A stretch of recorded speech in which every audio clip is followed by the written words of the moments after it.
Then you shifted gears and you got into this business of the business of psychology. I'd like to say it's the business of psychology, not the psychology of psychology.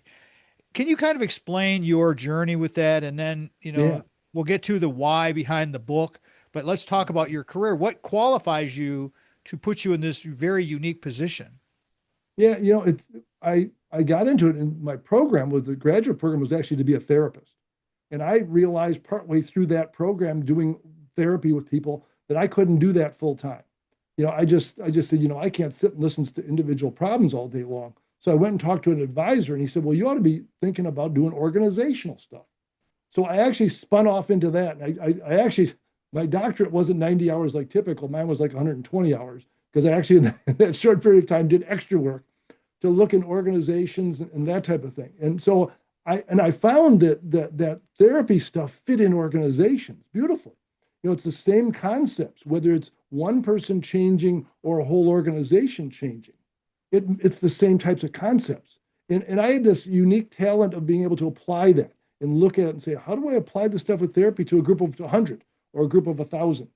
And my science background came into play there because I thought all you got to do is do good measuring up front and show people where they're wrong, and they'll poof change. It will just It's like magically. magic. Yeah, it magic. And I tell the story briefly in the book where my first 10 years of doing consulting work, almost 15 years, I was frustrated because I would give people good information and give people good feedback and give them good action steps, and the majority wouldn't change. They just didn't do it. And I was feeling like I was a loser. I was a failure. I went and talked to people I knew I'd gotten to know who were doing the same work. And I said, I only get 15, 20% of these people actually change. And they looked at me and said, boy, you're doing really well. And I said, what do you mean I'm doing really well? They said, that's good. What you're doing is good. You're lucky you're getting 20%. And that's where I couldn't figure out what I got to do something different. There's got to be some key to this. And I happened across an article in the American Psychologist done by three guys with addicts.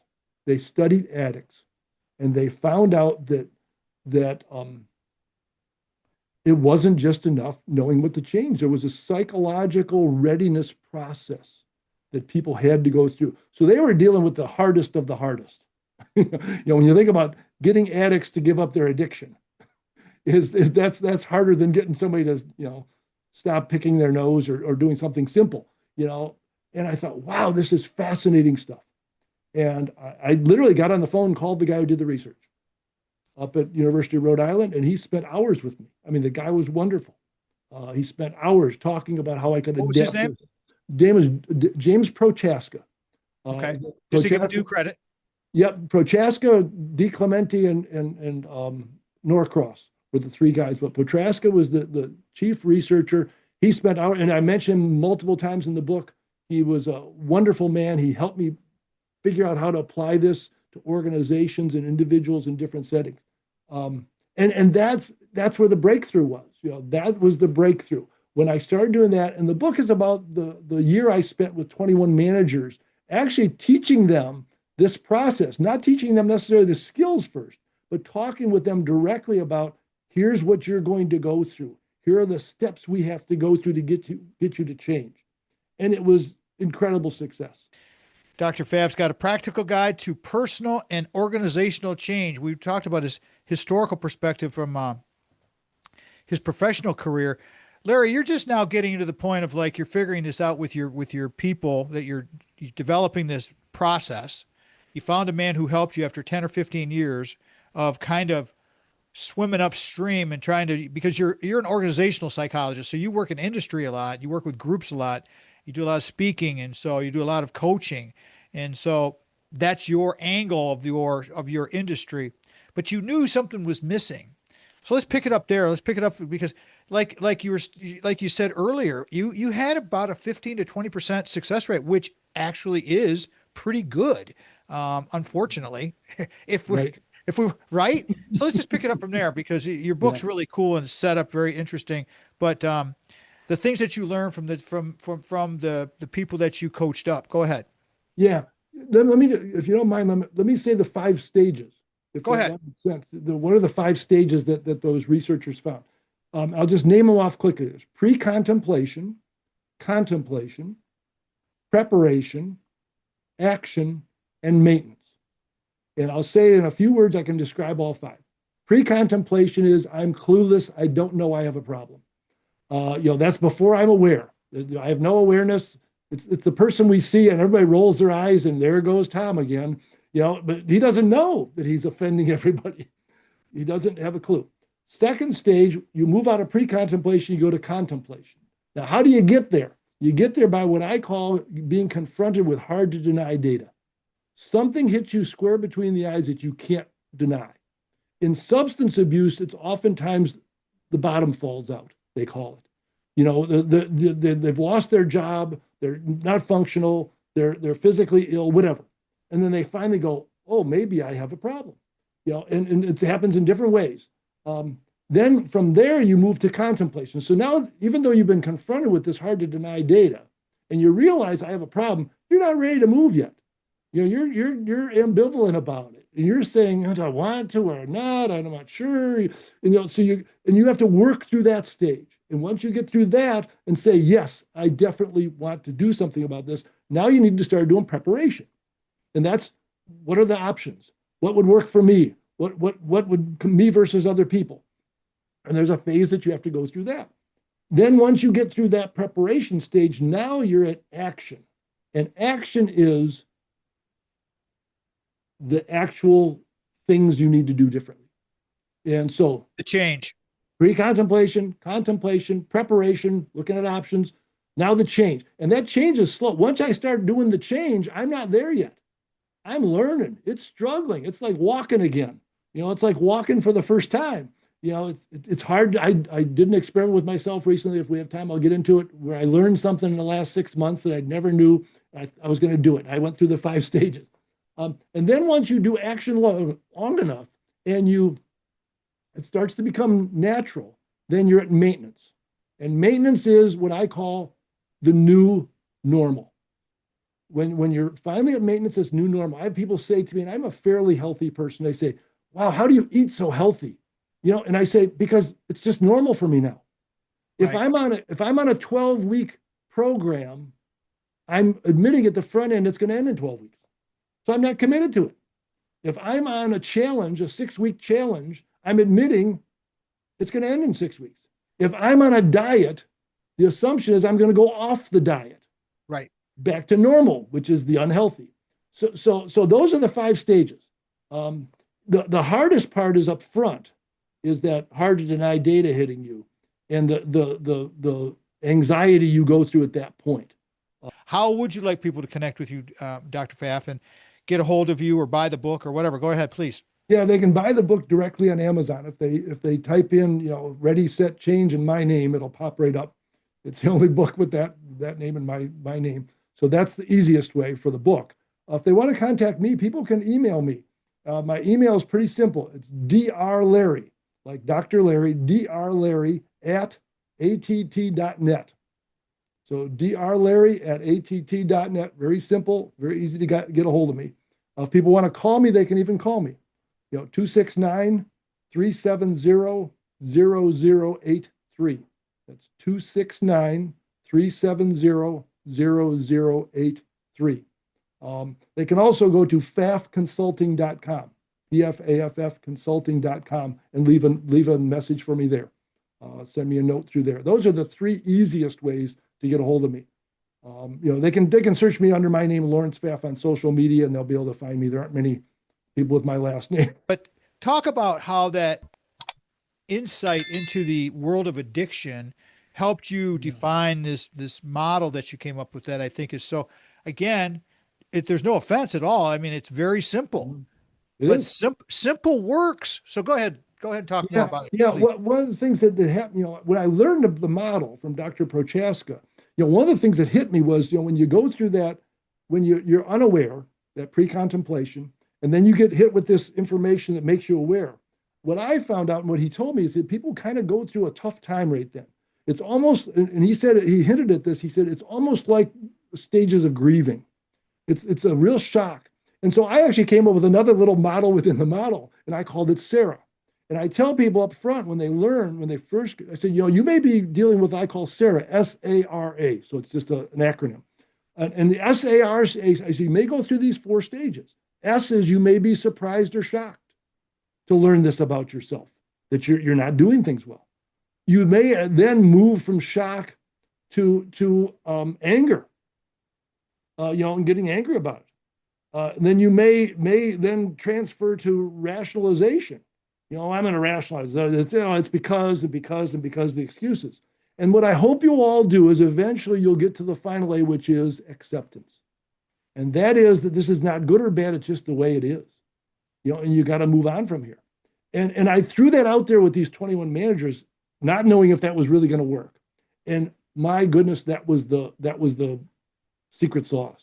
So you had no idea that this idea that you had sort of blossomed through your work with the other doctors. So it was a complete shot in the dark for you. Yeah, exactly. I mean, Good job, man. I was taking a chance. And what happened, if you read the book, there are sections of that book I wrote that I still to this day laugh out loud when I read. There are sections I get emotional when I read it because I was in the room with these people. It was amazing. Writing the book came to be and your process that you went through and that kind of the funny story of yourself. And again, refirement zone stuff, everybody. This is to talk about the book, Larry. Go ahead. Because writing books is hard. It's harder than people realize. I mean, I've written a couple before and they weren't very good. And I know that, but I was practicing. I was literally practicing. I was preparing to be good at book writing. So I went through this process, I guess, with writing books. And I didn't decide to write this book. I had people approach me and say, would you teach us how to do consulting?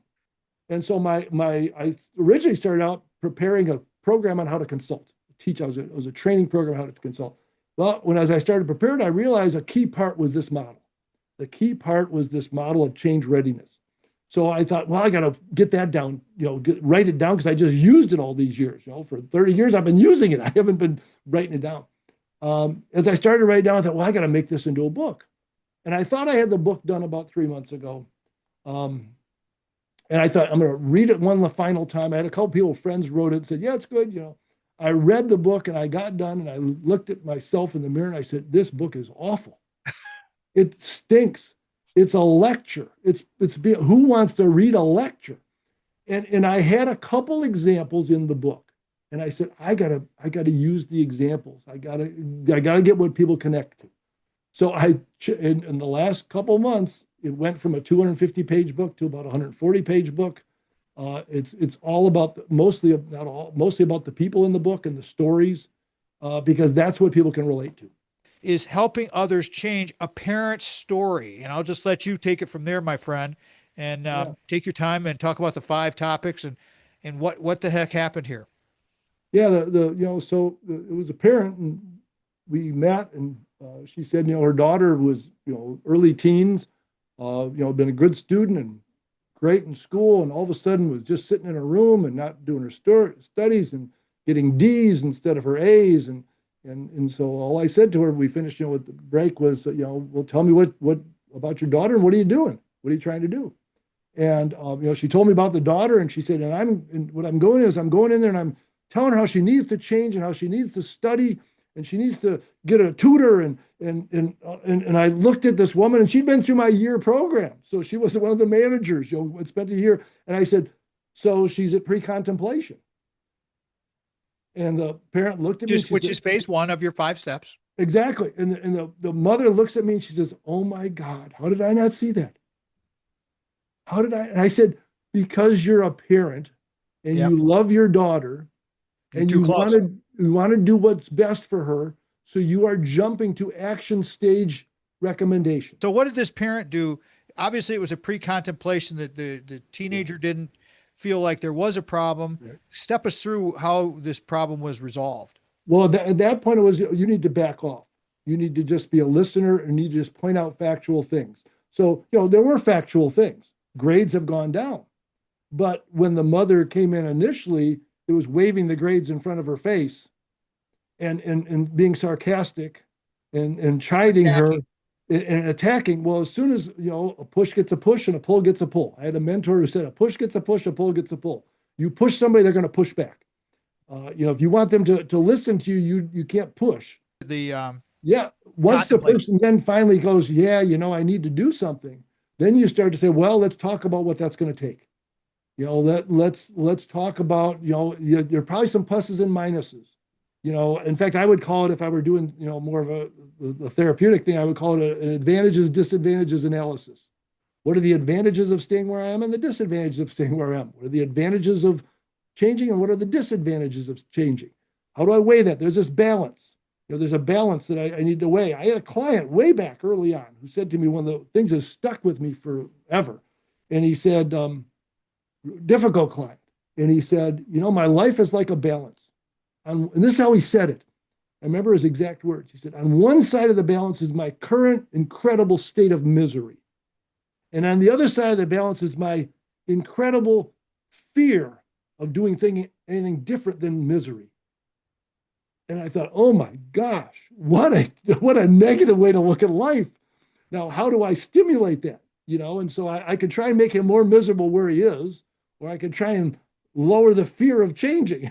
Is your Sarah acronym. What does that mean? Why is that so important at this point? Yeah, it's important in those early stages, that because when we learn something new that we didn't know about ourselves, we tend to go through those. We're surprised or shocked, like, wow, this is really surprising. This can't be true. And oftentimes we go to anger. It's like the stages of grieving almost. We become angry about, well, wait a minute, this is not true. This can't be true. But you have to work through that stage, and you finally then start to rationalize. Mm-hmm. And then after rationalization, you can eventually come to this level of acceptance. That was fantastic. The post show went long because Larry's a cool guy and love having, as I said to him just now, new guests come on the show. So if you're an author like Larry and you're thinking about getting some pub or you looking for an outlet, let us know. I'm always trying to help small business, Sandy, and we're all about helping small business. So thank you to everyone who pays attention, watches, listens, does all this good stuff. I appreciate all of you so much. TomMattShow.com, comment box, go there, send us an email, whatever you want, comments, topics, plug. Or if you want to sponsor something. Cool. All right. Till next time. Peace out. Love y'all. Go green. I'm Papa Tom.